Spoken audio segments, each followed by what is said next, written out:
The ground had been shifting for 3 days before Anastasia Ravenscroft drove her fist through the rotted wood of the cellar door and screamed his name into the dark. Dacian! Her voice cracked on the syllable.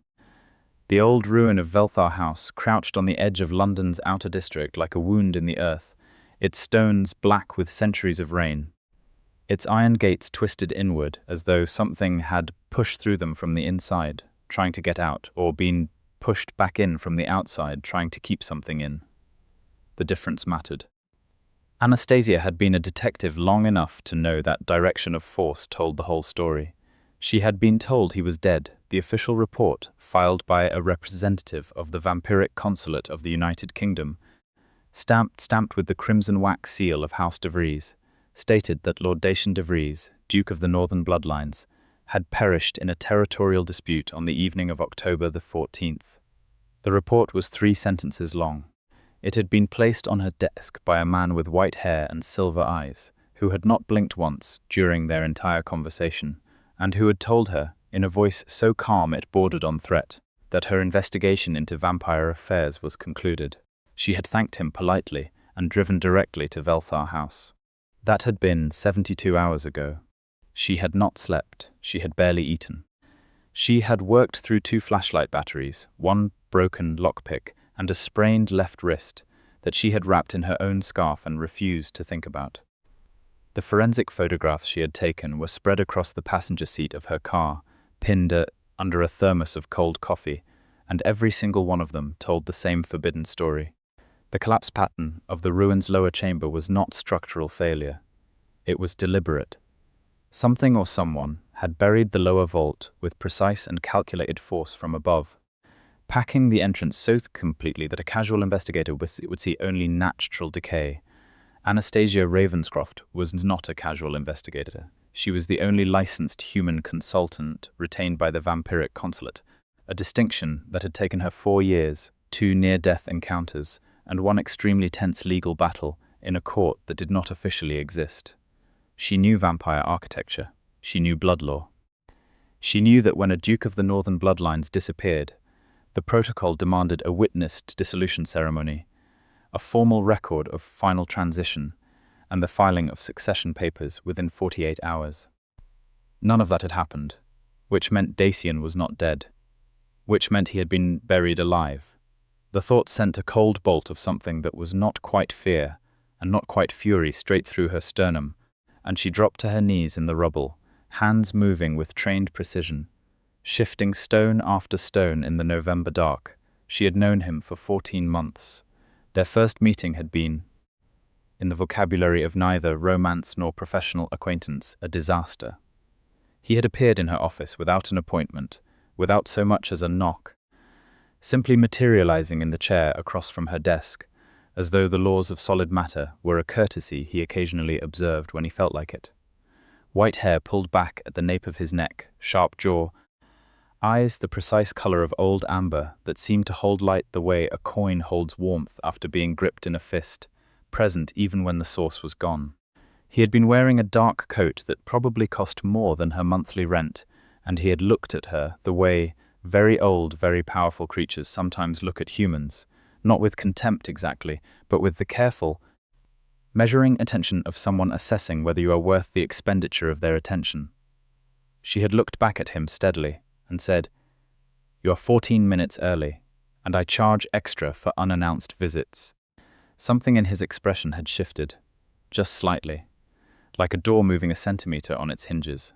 Later she would learn that nothing surprised Dacian De Vries. He had lived for 640 years and had made a study of anticipating every possible human behavior. She had apparently not been anticipated. "I was told you were competent," he said. His voice was low, deliberate, the accent a layering of multiple centuries and 6 European aristocracies compressed into something that sounded, paradoxically, completely present. "I am exceptionally competent," she replied. "What do you need?" What he had needed, it turned out, was a human investigator who could move through mortal institutions, police databases, city planning offices, and the kind of ordinary bureaucratic machinery that vampire agents could not access without drawing attention. Someone had been systematically acquiring properties adjacent to vampire-held territories throughout London, using human shell corporations, manipulating zoning records, and slowly, patiently constructing a stranglehold around the 17 acknowledged vampire holdings in the city. Dacian had suspected betrayal within the Consulate itself, which meant he could not use his own people. He needed someone outside the blood law framework. Someone who could ask questions without triggering the ancient protocols that governed inter-house communication. He had chosen her because she had once solved a case that 3 vampire investigators had declared unsolvable. A missing artifact from the library of House Volthorn, taken without a trace during a gathering of 8 high houses. She had identified the thief in 4 days, using nothing but property records, a witness interview with a mortal security guard, and a working theory about which vampire houses had the most to gain from destabilizing the Volthorn alliance. "That took you 4 days," he had said when they discussed it. "Our investigators spent 3 weeks. Your investigators were looking for a supernatural solution to what was fundamentally a property crime," she said. "They were too clever. The thief was simply greedy." The corner of his mouth moved. It was not quite a smile, but it was the nearest thing to one she had seen from him, and she had filed it carefully in the mental catalogue she kept of him, the way she catalogued everything that mattered. The angle of his head when he was thinking, the particular stillness he fell into when something concerned him that he had decided not to voice yet, the way he occasionally forgot, in her presence specifically, to maintain the full formal distance that governed all his other interactions and would simply say what he thought rather than what was diplomatically appropriate. She had told herself that it was professionally useful to understand her client. She had stopped believing herself around month 4. The stone shifted beneath her hands, and she felt cold air rise from below. Real cold, not November cold. The deep cold of a sealed underground space, the kind that had been closed for days. Her heart slammed against her ribs. Dacian. Quita this time, personal nothing. She kept moving. The investigation had been dangerous from the beginning. The entity orchestrating the property seizures turned out to be not one individual but a collective, a secret court operating under the old world designation of the Velthar Compact. A faction of vampires who had operated in political shadow for 2 centuries, and who believed that the modern arrangement of vampire-human coexistence was a fundamental betrayal of blood law, an ancient vow made by the founding houses, stating that vampires should never submit to human institutional oversight. The Compact's goal was the elimination of all human liaisons from vampire affairs, to be achieved by discrediting, expelling, or in cases of necessity, quietly removing them. Anastasia had been on their list. When Dacian found out, he had said nothing immediately. He had simply stood at the window of her office for a long moment, very still, and then turned and said, in a voice that held none of its usual measured distance, "You will not pursue this thread alone. This is not negotiable." "Everything is negotiable," she told him. "Not this," he said. "Not your life." The words had fallen between them, like something dropped from a height, heavier than either of them had prepared for. She had looked at him across the room, at the particular quality of his expression. The ways his amber eyes had gone very direct and very unguarded in a way she had only seen once or twice before, and she had felt something shift inside her chest that she had been carefully managing and refusing to name for approximately 8 months at that point. "You protect your investments," she said, trying to construct professional distance out of language that no longer quite fit. "Yes," he said, "among other things." More stone. Her hands were bleeding, where the rough edges had caught her skin, but she barely registered it. The cold air was stronger now, flowing upward, and she could see the darkness below deepening, the shape of a space rather than solid fill. She had been right about the collapse pattern. They had packed the entrance, but not the entire chamber. There was a vault below, intact, and someone had sealed it from above. Someone had buried him, the thought of Dacian De Vries, 6 centuries old, one of the most powerful vampires on the continent, who moved through a room like weather moves through a landscape, inevitable and forceful and impossible to ignore, trapped in a sealed underground space.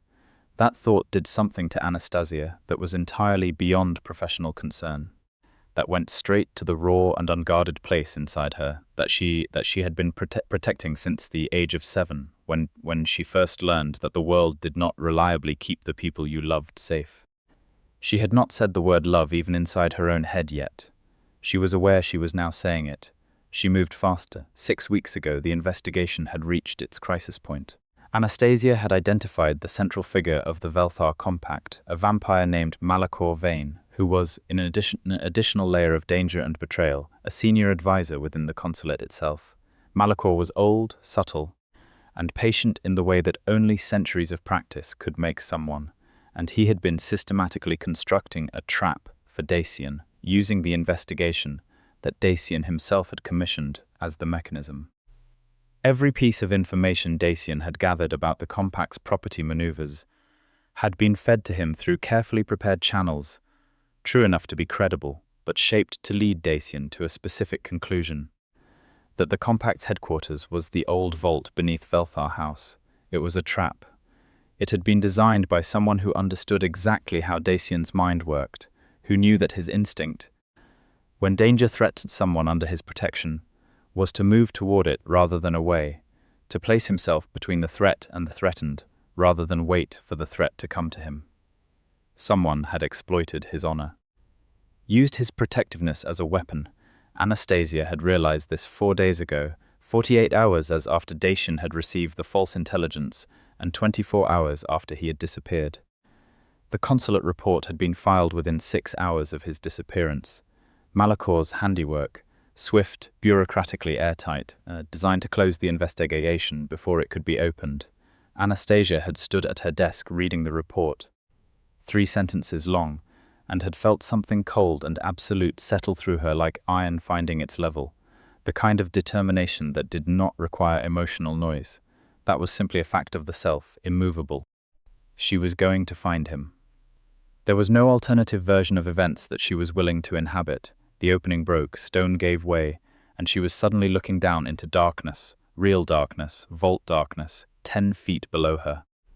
She grabbed her flashlight, shone it downward, and the beam caught stone walls, iron fittings, and the still, white-haired figure of Dacian De Vries, lying on the floor of the vault, hands resting at his sides with the particular precision of a man who has arranged himself carefully to conserve every possible resource. Her breath left her in one sharp sound: Dacian. His eyes opened. Amber, slow, finding the light. Finding her face behind the light. Anastasia. His voice was rougher than she had ever heard it, stripped of its careful modulation by what must have been 4 days in a sealed vault. But the single word carried something she had never heard in it before, something that was not regal poise or careful distance or measured authority, something that was simply and completely relief. She was down the makeshift rope of knotted jacket and scarf before she had consciously decided to move, dropping the last 3 feet and landing in a crouch beside him. She got her hands on his face, and his face was cold in the way that vampire cold was different from human cold, not the cold of exposure, but the deep, still cold of reduced metabolism, of a body conserving itself in crisis. "Can you move?" she asked. Yes. He sat up slowly. Even now, even in this, there was something in the way he moved that was simply inherently regal, the kind of bearing that was not performed but structural, as though his spine had been made from something unbendable. But his eyes, when they met hers, were entirely unguarded, in a way that 600 years of armored composure had not managed to close entirely, and she realized with a sudden, clear certainty that whatever had cracked open between them in the preceding 14 months had, in the last 4 days of his believing he might not see her again, cracked completely open.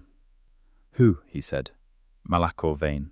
A silence that was very specifically vampire silence, absolute and weighted with something very old and very dangerous. Then, quietly, "You should not have come alone." "There was no one else I trusted to come," she said. His hand came up and covered hers where it still rested against his jaw. His fingers were cold and steady, and he held her hand there with a careful precision that was somehow more intimate than anything either of them had managed in 14 months of careful professional distance. "You are injured," he said. "It is minor, my hands." The stones were rough. She did not move her hand. "I have been here for 3 days. I could not find the entrance until I understood the collapse pattern." He was looking at her in a way that she had no professional category for, that lived entirely outside the vocabulary of client and consultant, outside the careful architecture of what they had been building around the thing that they were actually doing for 14 months, which was, evidently, falling in love, just very slowly and with a great deal of mutual stubbornness. 3 days, he repeated. The consulate filed a death report.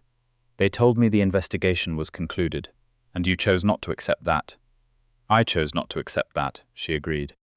He brought her injured hand down from his jaw and held it in both of his, examining the cuts with an attention that was simultaneously clinical and tender, and the combination of those two things, the way he contained both of them without contradiction, was so entirely him that she felt her throat tighten. Anastasia. His voice had dropped very low. I must tell you something. Tell me when we are out of this vault, she said. Malachor will know the entrance has been disturbed. We have perhaps 2 hours before someone comes to check. The old regal authority came back into his bearing like a light being turned on, immediate and complete. But underneath it, in the amber of his eyes, the thing that had opened did not close again. You are correct. We move. Getting him out of the vault and up the improvised rope was a study in what 600 years of pride looked like when it accepted help, which was to say, it accepted help in absolute silence and with the maximum possible efficiency, and not a single complaint. But there was a moment when he reached down and gripped her forearm from above as she climbed after him, and his strength pulled her up the last 4 feet with an ease that reminded her entirely of what he was. That she looked up and found him watching her, with that expression she had no vocabulary for, and which she was increasingly determined to find the right words for very soon. They moved through the ruin quickly, she leading because she knew the safe paths through the unstable structure, he following in a silence that was nothing like the silence of deference and everything, like the silence of a man exercising considerable restraint. Outside, the November air hit them both, grey dawn light just beginning to separate the sky from the tree line. She stopped. He had stopped too, close behind her. And when she turned, he was looking at the sky with the particular vampire-ten attention to light that she had learned to read over 14 months, the rapid internal assessment of solar angle and cloud cover and burn threshold. The morning was overcast, the kind of flat grey November sky that diffused light uniformly, dangerous for vampires only if they held still, in direct exposure for extended periods. The car is 300 meters, she said. Can you run it? Easily. Then, without moving yet, still looking at the sky with that careful expression, I thought about you, the entire time I was in the vault. She looked at him. I had considerable time to think, he continued, voice very even, as though he were delivering a report rather than dismantling 600 years of emotional composure. And I found that the vast majority of my thoughts were not about escape strategy, or about Malachor, or about the blood law implications of what had been done to me. They were about you.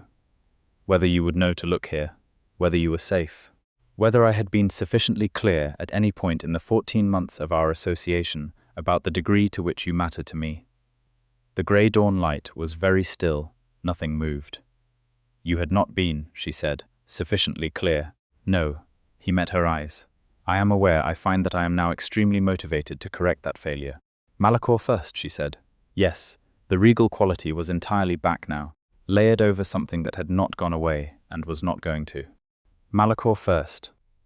They ran the problem with Malachor Vane was not simply that he was dangerous, though he was.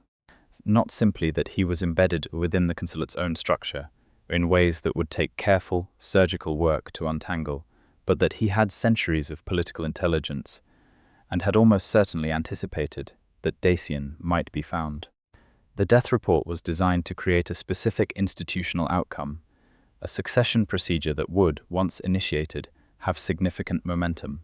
If Dacian reappeared alive, Malachor could not simply eliminate him openly. Blood law was absolute on the matter of direct assassination of a house duke. The consequences were severe enough that even the compact would not risk them, but he could create sufficient procedural chaos in the section proceedings to neutralize Dacian politically while he consolidated his position. Anastasia had spent the last 3 days not just excavating the ruin. She had also been building a case, The files were in her car, stacked with obsessive precision.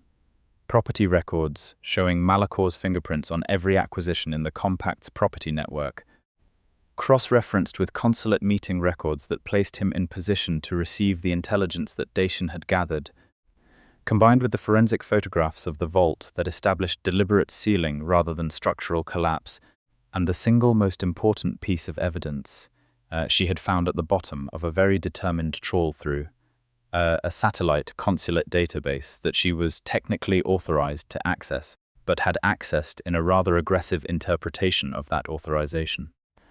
A communication record between Malacor and two other senior advisors, encrypted in the old cipher system that vampire houses had used for 3 centuries and that the consulate had formally retired, which meant that Malacor believed it was untraceable. He had not accounted for the fact that Anastasia had spent 6 months learning old cipher systems, specifically because Dacian had mentioned, once, casually, that several houses still used them for internal communication when they wanted to keep things off modern networks. She had decoded the messages over the course of 30 sleepless hours. They established, in Malacor's own words, the plan for Dacian's burial, the arrangement with 2 compact loyalists within the Consulate's security division who had executed the sealing of the vault, and, most critically, the instruction to file the false death report, which constituted not merely betrayal but a direct violation of the ancient vow, the founding covenant of the vampire houses that bound all members to the honest recording of a duke's final state. False declaration of death was, under blood law, an act of war against a house. Dacian read through the files in the passenger seat of her car as she drove. The morning light filtered through heavy cloud cover, managing the exposure risk. She watched him from the corner of her eye, watched the particular controlled stillness that came over him as he worked through the evidence, the way his jaw set and his amber eyes moved through the pages with that absolute focus that she had always found, against all professional sense, deeply compelling. "This is comprehensive," he said. "I had 3 days." "You built a complete prosecutorial case in 3 days while simultaneously excavating a buried vault by hand." "I am exceptionally competent," she said. Echoing their first conversation, she did not look at it when she said it, but she felt the quality of his attention shift. "Yes," he said, and his voice was different again, that underneath quality back, "you are."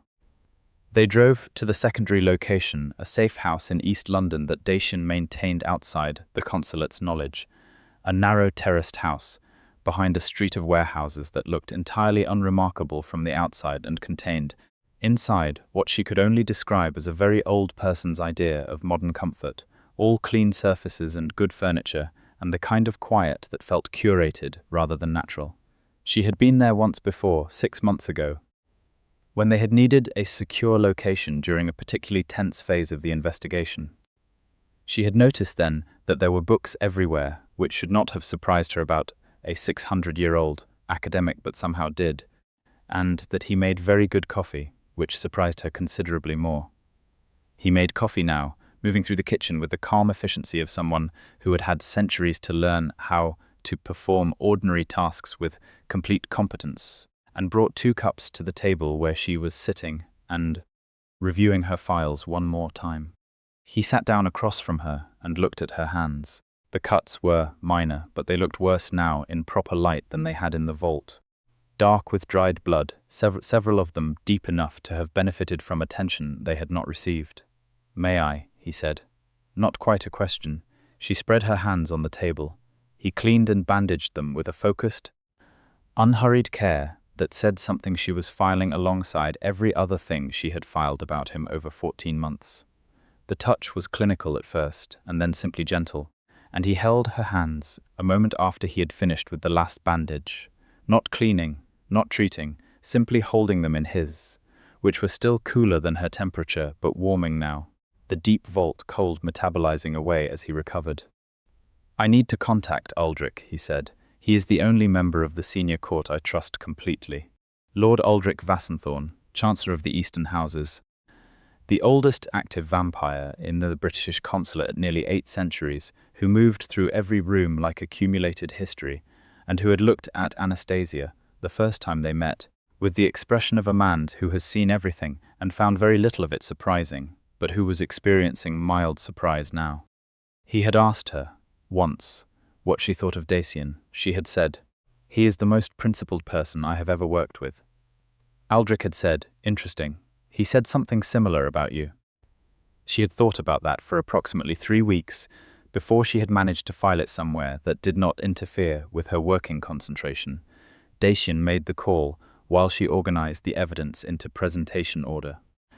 The conversation was brief and conducted entirely in a language that sounded to her ear like a form of old Romanian layered over something older still, but she caught the shift in Dacian's voice from the formal opening register to something that sounded like the particular verbal shorthand of people who had known each other for a very long time and could communicate entire situations in fragments. When he ended the call, he said, "Aldrich will convene an emergency session of the senior court in 4 hours. Malachor will be informed that it concerns succession matters arising from my death report and will attend believing he is walking into a formality.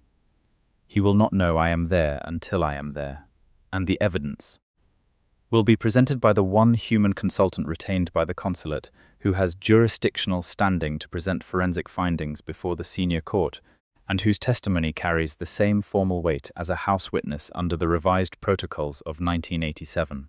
He looked at her. "Which means you will be in the room." "I was planning to be in the room, regardless," she said. Something moved in his expression. "I know. That is not why I raised it. I raised it because I need you to understand that when Malachor sees you walk in with me, he will understand immediately that the trap has failed, and his first instinct will be to identify a new threat vector. You will be the most visible one. I have been on his target list for some time," she said. "This is not new. It is different when he is cornered." His voice held the direct, unguarded quality that she was now categorizing as him not trying to manage her understanding of the danger, not softening it for the purposes of not frightening her, but giving her the full truth because he respected her enough to do so. "He is 600 years old, Anastasia. When he is cornered, he is at his most dangerous." "So are you," she said. "Yes," he agreed quietly. "So am I." They arrived at the Consulate's secondary chamber, housed beneath a Georgian building in Mayfair that bore a small, deliberately uninteresting brass plaque on its front door indicating a private members' club, through a street entrance that Anastasia had used twice before, down steps that were deliberately poorly lit to disadvantage human visitors and very well lit, she had been told. In the spectrum vampires saw that humans could not. The chamber itself was everything that the mundane exterior was not. Ceilings that arched 3 floors above the floor, stone walls hung with the heraldic devices of 37 houses, long tables of black polished wood, and the particular quality of attention that filled a room when the people in it were all centuries old and had learned to be perfectly still. Lord Aldrich Vassenthorn met them at the chamber entrance. He was the tallest person Anastasia had ever been in a room with, white-haired and white-skinned in the way of very old vampires, with dark eyes that held accumulated intelligence like water holds weight, and an expression of what she had come to understand was his version of relief, which mostly resembled a very controlled form of satisfaction. Dacian. The word carried the weight of centuries of whatever the vampire equivalent of friendship was. Aldrich. Dacian's hand clasped his forearm in the old formal greeting of the houses. "Is he here?" "He arrived 8 minutes ago. He is seated at the secondary table, visibly unconcerned, which means he is internally extremely concerned because Malachor is never visibly anything when he is genuinely at ease." Aldrich's dark eyes moved to Anastasia, Miss Ravenscroft. "The case materials?" She passed him the prepared documentation. He took it with the hands of someone who understood exactly what he was holding. "Comprehensive," he said, echoing Dacian's word from the car. "I had 3 days," she said again, and Aldrich's expression moved in a way that suggested he was aware this was an understatement. They entered the chamber. The acoustics were precise in the way of rooms built for exactly this purpose, designed so that a voice from one end of the table carried to the other, without effort, which meant that when Malachor Vane looked up from his seated position at the secondary table and saw Dacian De Vries walk through the entrance alive, the sharp intake of breath he failed to entirely suppress was audible to everyone present, The chamber was full.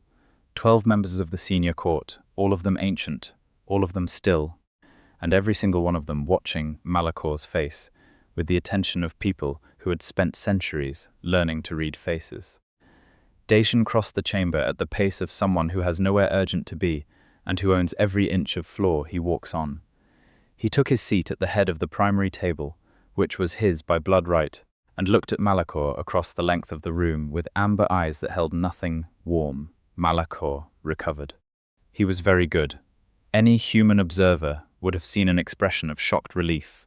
A man confronting the miraculous survival of a colleague he had believed dead.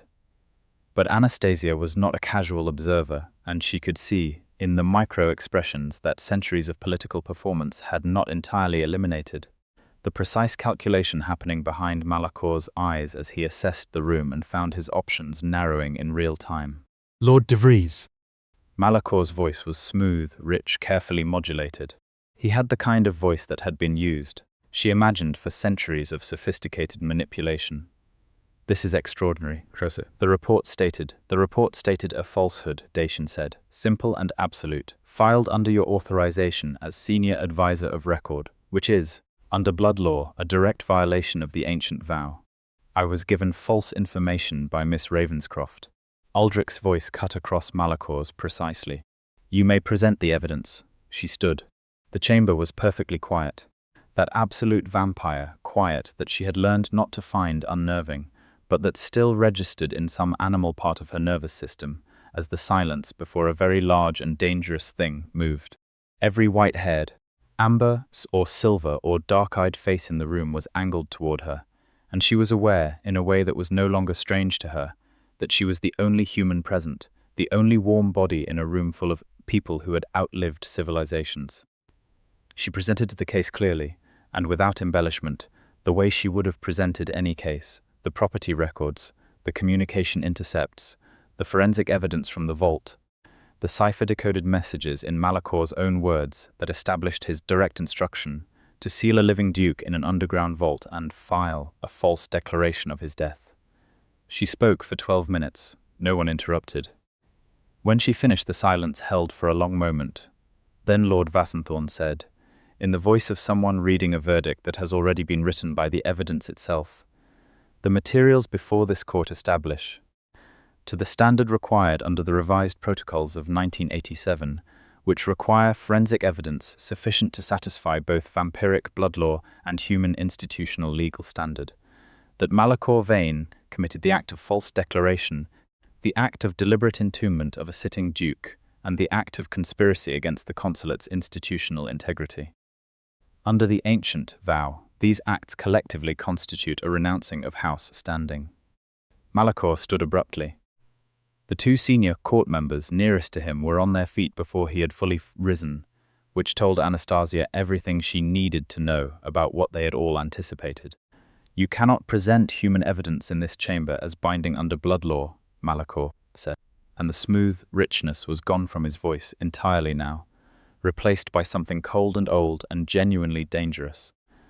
The revised protocols of 1987, which you yourself voted in favor of, Aldrich said, with the infinite patience of 8 centuries, established exactly that standard. The human consultant's forensic analysis carries house witness standing. You helped write that protocol, Malacor. I recall you arguing for it quite forcefully at the time, because you anticipated a case in which you would need to discredit a vampire witness and wish to have human testimony available as a counter. The tools we build for our own purposes, and here his voice held the dry, precise quality of someone making a point they have waited some time to make, are available to everyone. Malacor looked at Anastasia. It was a very specific look, the kind that communicated precisely what he thought of her, and precisely what he would have done, if the room were not full of witnesses and the evidence not already documented and distributed. Dacian moved, not dramatically, not with the kind of telegraphed force that required distance and posturing. Was he simply at Malacor's side, with the instant fluid motion that very old, very powerful vampires could achieve when they chose to, hand closed around Malacor's arm, voice low enough that it did not carry to the full room, though Anastasia, closest of anyone to both of them, heard every word. If you look at her that way again, Dacian said, with a precision that was far more dangerous than volume would have been. The blood law will be the least of your concerns. Malachor went very still. Anastasia, for her part, felt something complicated and warm move through her at the entirely unambiguous clarity of Dacian's protectiveness, and filed it as she filed everything about him, but this time in a different part of herself, the part that was not professional record-keeping, but something else entirely. The formal proceeding took another 2 hours. Malachor was stripped of his consulate standing, his house designation revoked under the ancient vows provision for betrayal, and remanded to the custodial authority of the senior court pending a full tribunal. 2 of his co-conspirators in the Consulate Security Division were identified through further evidence and similarly detained. The property network of the Velthar Compact was placed under formal consulate seizure, the acquisitions reversed. The human shell corporations flagged to the appropriate human institutional authorities through the official liaison channel, which was to say, through Anastasia's formal case report, which she filed from her phone in the chamber while the procedural voting was still ongoing, because she was, as she had stated, on more than one occasion, exceptionally competent. When it was over, and the chamber was beginning to clear, with the particular deliberate unhurry of very old beings who do not experience time the way humans do. She was standing at the far end of the room, looking at the heraldic devices on the wall, just needing a moment to exist quietly without the sharp edge of the last 4 days pressing against every nerve. She heard him before she saw him, the specific quality of his footsteps that she had catalogued into, knowing as precisely as she would have known a voice. "It is done," he said, coming to stand beside her. "Yes, you should rest. You have not slept in 3 days. I am aware." She turned to look at him. "You said in the vault that you needed to tell me something." He held her gaze. In the chamber's remaining light, the amber of his eyes was very clear, and the thing that had opened in the vault was still open, present in every line of his expression, unhidden in a way that she thought was probably not something he had allowed very often in 600 years. "I said it partly in the car as well," he said, though somewhat obliquely, not that obliquely. "No." He turned to face her fully. "I have been careful," he said, "for a very long time.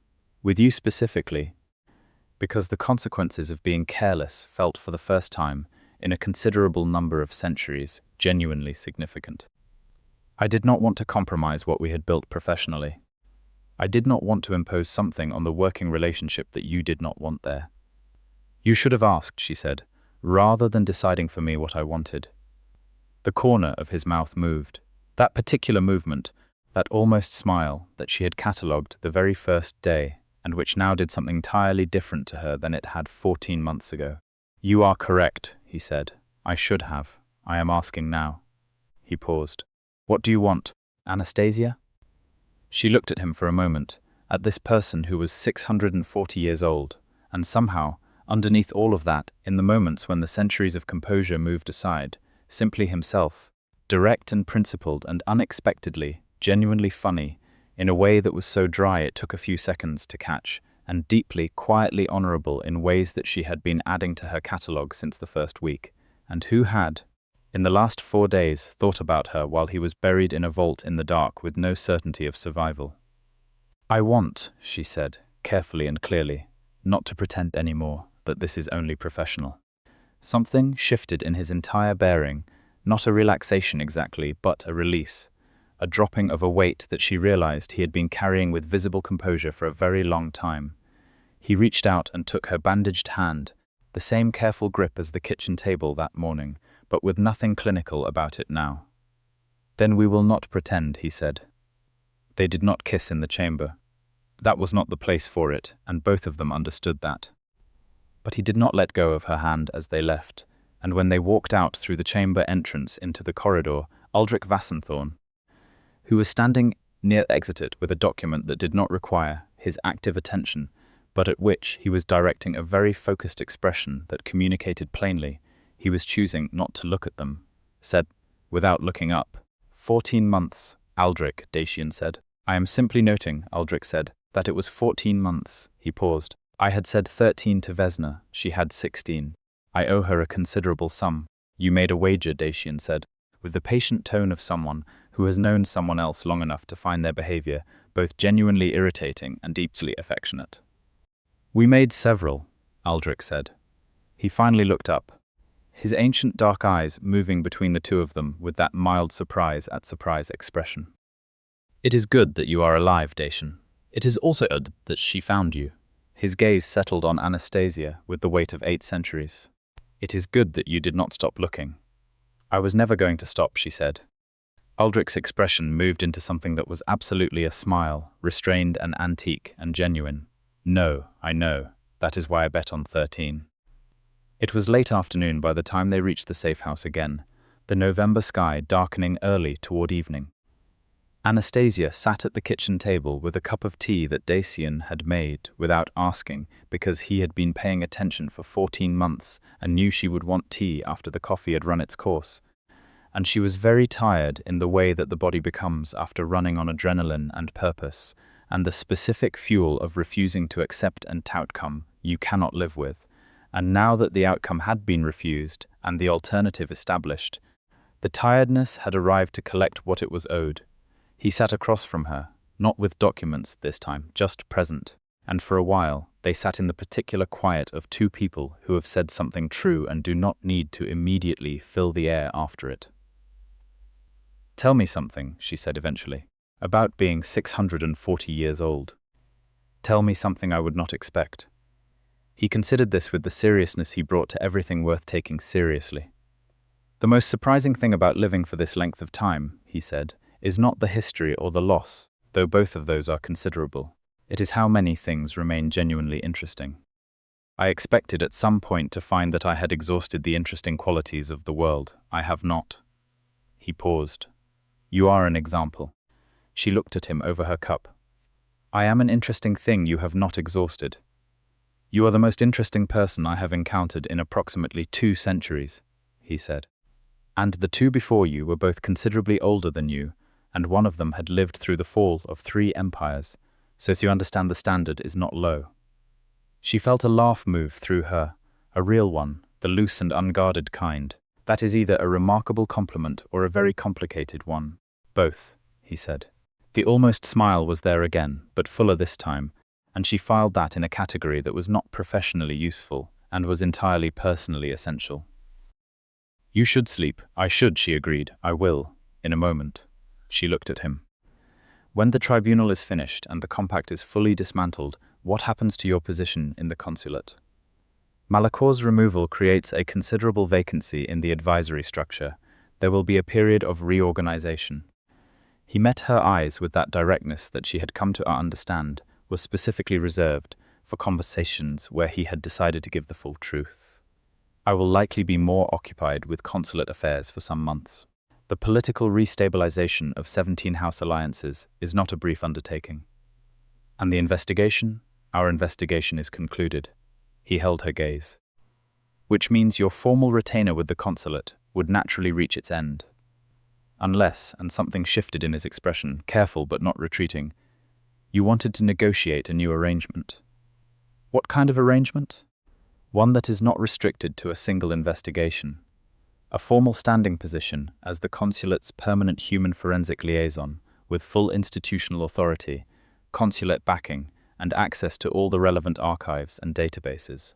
He paused. "The position was proposed by Aldrich 18 months ago and has been vacant since. I told him at the time that the right person had not yet been identified." She was quiet for a moment.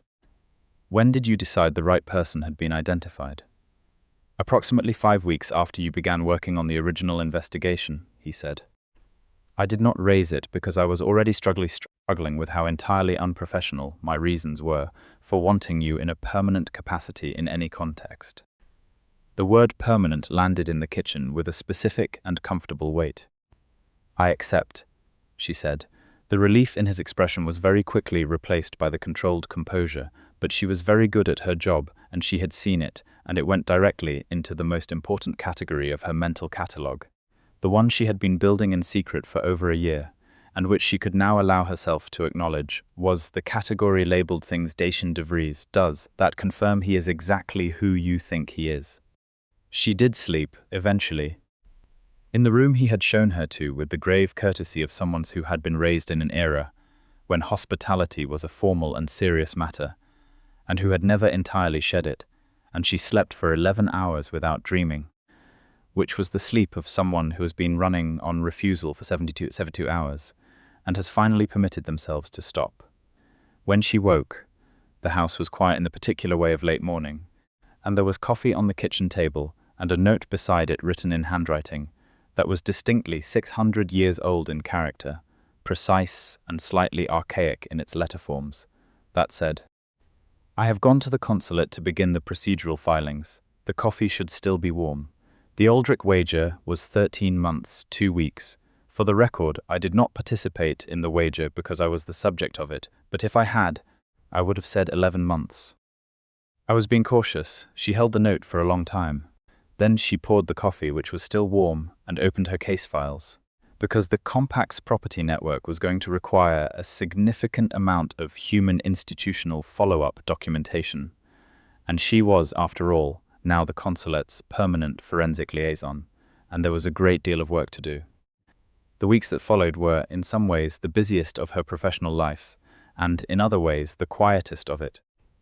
A contradiction she worked out slowly over the course of many long evenings in the safe house or the consulate archives or the particular deep reading room in the Mayfair building that no human had previously been given regular access to. A room that contained, among other things, 6 centuries of vampiric legal records, and one very old, very comfortable armchair that Dacian had apparently been using since the building's construction in 1792. The Compact's dismantling required, on the human side, coordination with 4 different government agencies, a series of forensic accounting reports, and a formal deposition that Anastasia gave in a meeting room in a government building in Westminster to 3 people who were cleared to know about the consulate's existence and who received her explanation of the situation with the expressions of people who had signed agreements promising to behave as though things like vampire house politics were entirely ordinary, and who were still working very hard at that commitment. On the vampiric side, it required Dacian's sustained presence in the consulate's restructuring process, a series of diplomatic communications with allied houses in France, Germany, and Romania who had had their own concerns about the Compact's operations, and 3 formal hearings before the senior court that collectively occupied the better part of a month. They worked, during this time, in the way they had always worked, with a fluency that Anastasia had recognized early on as rare, and that she valued more than almost any other aspect of the partnership, the ability to follow each other's thinking, to hand off and pick up threads of an investigation or an argument without losing the thread, to disagree without the kind of ego friction that slowed most collaborative work to a crawl.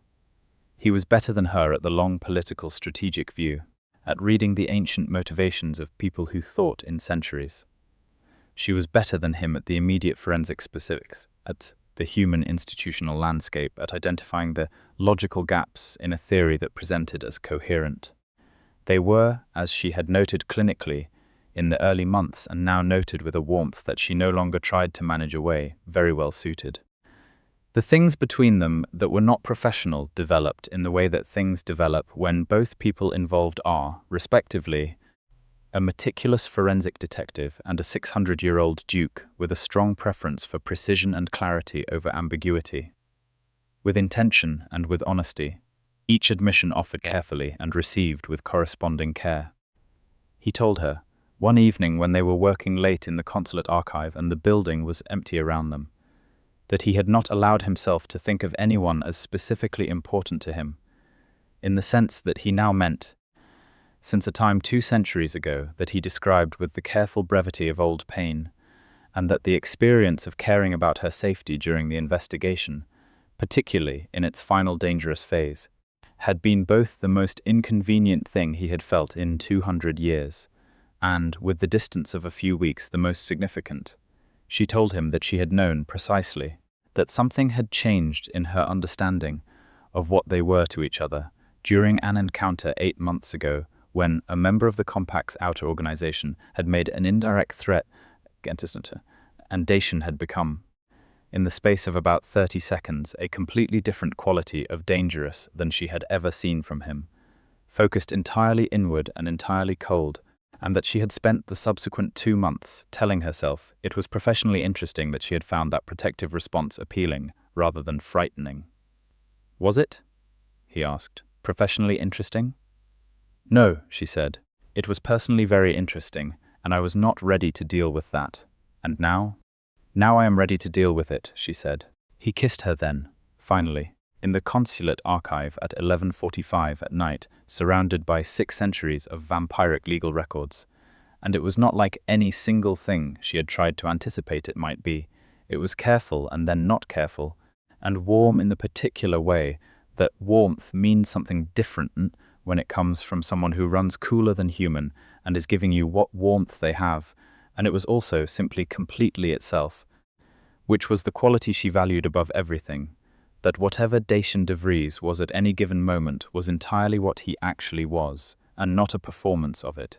When they separated, she looked at him in the archive light and thought about the first day, about the chair across from her desk, about 14 months of careful professional architecture, around something that had apparently been entirely clear to Lord Aldrich Vassenthorn from approximately week 5. 11 months, she said. He understood immediately. I was optimistic. You were accurate. I was ready at 11 months. I spent 3 more months being professionally reasonable. I should have said something at 11 months. Yes, she agreed. You should have. I am saying something now. You are, she said. The compact tribunal concluded in December, with Malakoff Van formally stripped of his house standing and remanded to a custodial arrangement that was, Anastasia understood, the vampiric equivalent of a sentence from which there was no return to prior status, a permanent revocation that the blood law treated with the gravity of a final judgment. His co-conspirators received proportional sanctions. The property network was fully dissolved, the acquisitions reversed, the human corporations flagged and unwound through the institutional channels that Anastasia managed with her consulate standing. Lord Vassenthorn hosted a formal acknowledgement ceremony, which was the vampiric tradition equivalent of a case closure in the Mayfair Chamber, attended by representatives of all 17 aligned householdings in London and several allied houses from the continent who had travelled for the occasion. Anastasia stood at the front of the chamber by Dacian, not behind him, not to the side, but beside, which was, she had been informed by Aldrich, with the gravity of someone delivering genuinely important information, a positional designation in vampiric court tradition that was not ambiguous about its meaning. She had not been unaware of the significance. She had stood there with the same quiet steadiness she brought to everything, and acknowledged the attention of 37 House representatives, with the composure of someone who had from considerably more immediately dangerous rooms, and had a slightly sprained wrist, and 72 sleepless hours on her record, from the last time things had gotten serious. Aldrich, during the formal acknowledgement, looked at her with those 8-century-old eyes and said, in the full hearing of the chamber, the Consulate formally acknowledges the service of its permanent forensic liaison, whose dedication to this matter exceeded all formal obligation and whose refusal to accept a false conclusion preserved both the life of a duke and the integrity of this court. He paused. Under the revised protocols of 1987, this acknowledgement carries the weight of a House commendation, which meant, as she understood from Dacian's subsequent quiet explanation, that her standing within vampiric institutional law had just been formally elevated to the highest status available to a human participant, a status that had not been held by anyone in nearly 40 years, and that carried with it, among other things, the protection of the collective court's blood law obligations, which was to say that any action taken against her would now be treated under the ancient vow with the same gravity as an action taken against a House member. She had looked at Dacian after this was explained. "Did you arrange that?" she asked. "Aldrich is not arranged," he said. "He does what he determines is appropriate. I may have, and the dry quality was very present, expressed a view some weeks ago about what appropriate looked like in this context. You advocated for me in court. I advocated for the institutional recognition of work that fully merited it." A pause.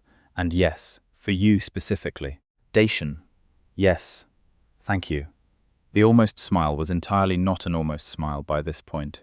It was definitively a smile, and it did what it had been doing with increasing effect since approximately month 3 of her mental catalogue, which was to take everything composed and regal and 600 years impressive about him, and reveal underneath it the person that all of it was built around, genuine and direct and, she thought, worth every complicated, dangerous, extraordinary month of the past 14. London moved into its winter in the way London does. Grey and damp and bright in specific sudden moments, when the light breaks through the cloud cover at an angle that catches the city's old stone and wet pavement, and makes something briefly and unexpectedly beautiful out of all that grey. Anastasia's office acquired a second chair, a very good chair, the kind of chair that a person who had spent 6 centuries developing opinions about furniture would select, which arrived one morning without comment, and which she also did not comment on. Simply moved the stack of files that had been occupying that side of her desk to make room for it. Dacian used the chair when their work brought him to her office, which was, by January, several times a week. The new cases were different from the original investigation, smaller in scale, but often more intricate in their human institutional tangles. The kind of forensic work that required exactly the combination of her skill and his knowledge, and the particular working fluency they had built over 14 months, and were now building further, deeper, with the ease of 2 people who have stopped managing the distance between them and simply work. She met his household. A small collection of people, vampires and 2 humans employed in particular practical capacities, who moved around the formal townhouse in Kensington, where he had lived for 80 years, with the efficiency of people who understood their employer very well and who received her with the careful courtesy of people, waiting to see how someone new would fit into a structure that had been stable for a long time. There was Ileana, who managed the house with an authority that suggested she had been managing very important things for a very long time, who was about 3 centuries old, sharp-tongued and precise, who had looked Anastasia up and down on their first meeting and said, "You are smaller than I expected." "Expectations are frequently wrong," Anastasia said. Ileana had blinked once. "Yes," she said, with the crisp acknowledgement of someone who respects a well-fielded volley. "They are."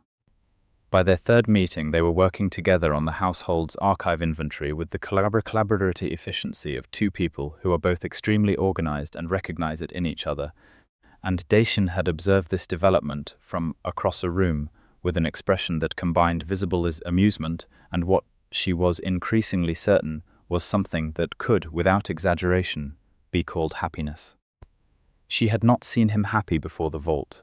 She had seen him many things, focused and engaged, and occasionally wry, and in unguarded moments the particular version of present that was more intimate than any of it, but not happy in this specific, undefended way. It looked good on him. It looked like something that had been available to him all along, and that had required the exact circumstances they had arrived at to surface. She told him this one evening in February, sitting by the fire in the Kensington House's library, surrounded by books and the particular comfortable silence that they had gotten very good at. "I did not know I was waiting for you," he said. "I want to be clear about that. I was not in the habit of waiting. I was simply living as one does. But when you walked into my understanding of what my life contained, the living became something different." "Better?" she asked. "Considerably better." He looked at her with those amber eyes, warm in the firelight, in the way that old amber is warm, all its stored light coming out at once. "I am aware that our circumstances are complicated. You are human, I am not. There are questions that we will have to address eventually that we have not addressed yet." She had thought about this. She was a detective. She thought through complications as a professional practice and as a personal one. "I know," she said. "I am not afraid of the questions." "I did not think you were." He was quiet for a moment. "I should tell you that there are, within vampiric tradition, options for humans who choose to remain in close association with vampire households.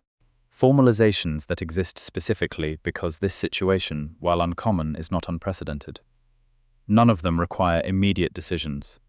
All of them are choices that belong entirely to you. You are telling me the options exist without applying pressure in any direction." "Yes, that is very you," she said. "Is it? Deeply, entirely you." She looked at him across the fire. I will want to know everything about each of the options, because I am going to make an informed decision rather than a romantic one. Of course, although, she said, the romantic one and the informed one may ultimately be the same decision.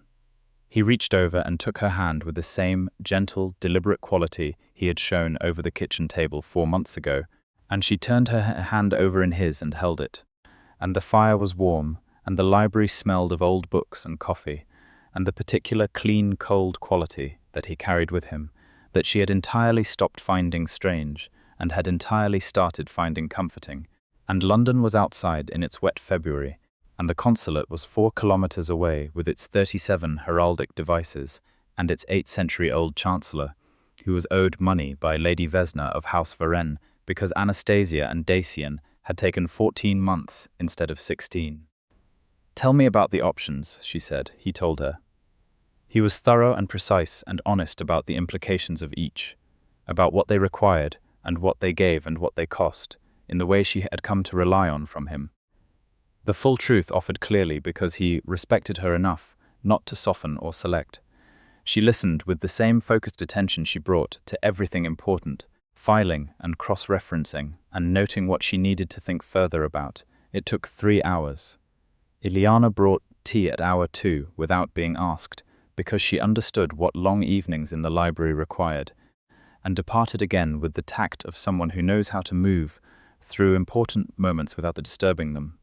At the end of the 3 hours, Anastasia sat with the fire lower and her tea finished, and Dacian's hand still in hers, and said, I need some time to think.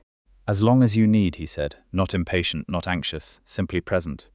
Not long, she said. I think I already know. I just want to be certain I know for the right reasons. He nodded. Dacian.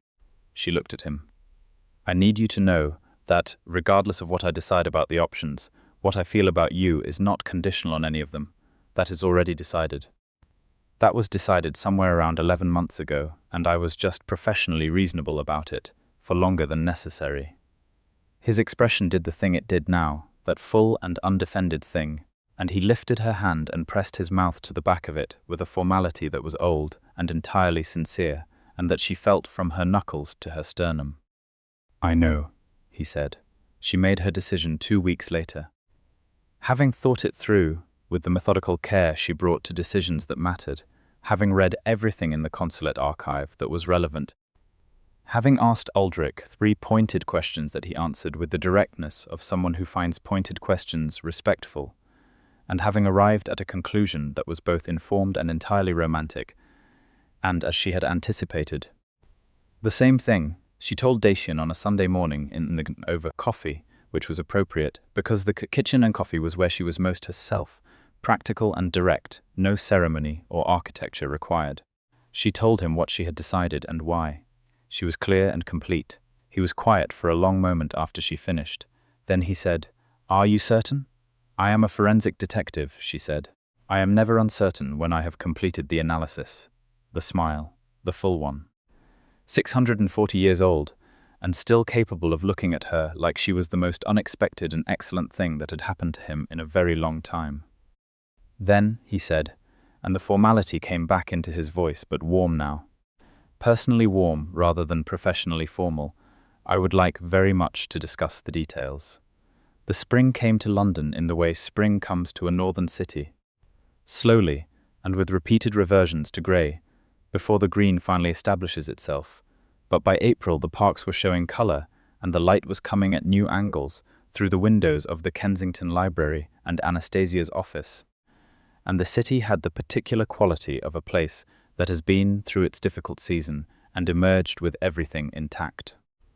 She moved the rest of her things to the Kensington house, in a series of practical trips that Ileana supervised with the organizing authority that was her natural mode, and that Anastasia received with the equanimity of someone who found efficient authority comfortable rather than presumptuous. Her office remained her office, the professional space distinct from the personal, because she was who she was, and work was something she did for its own sake, and not merely as a context for other things.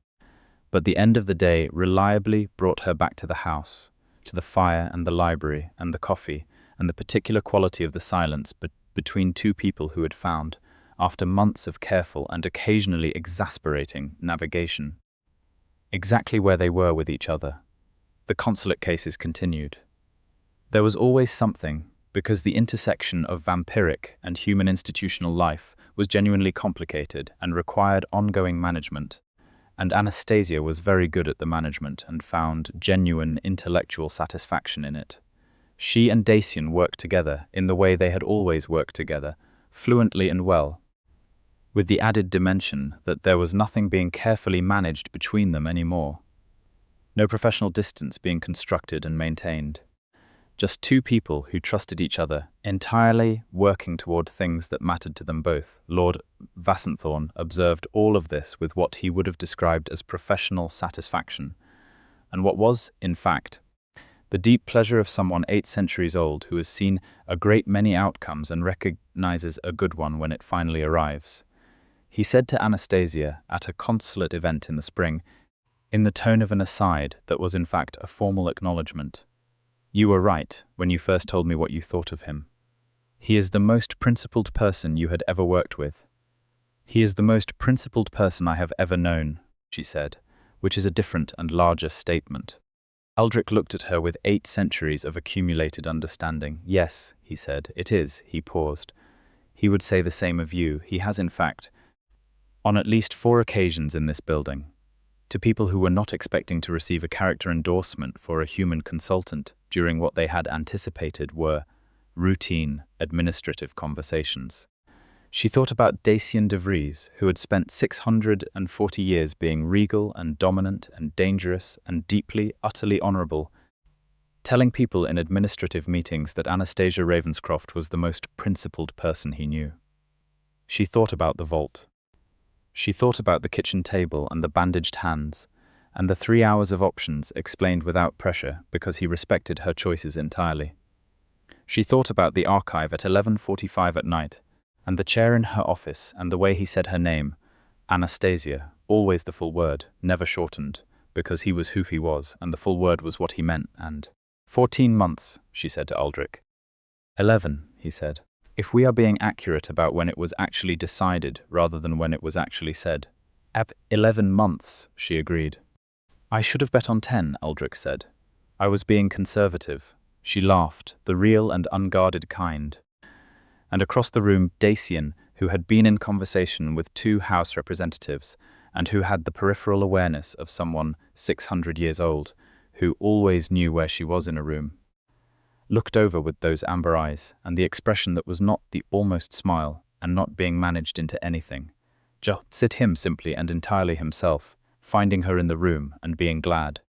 She held his gaze from across the full length of the consulate chamber, with all 37 heraldic devices watching, and the spring evening outside in London, and the whole future, complicated and interesting, and entirely worth it, ahead. She smiled at him, he smiled back.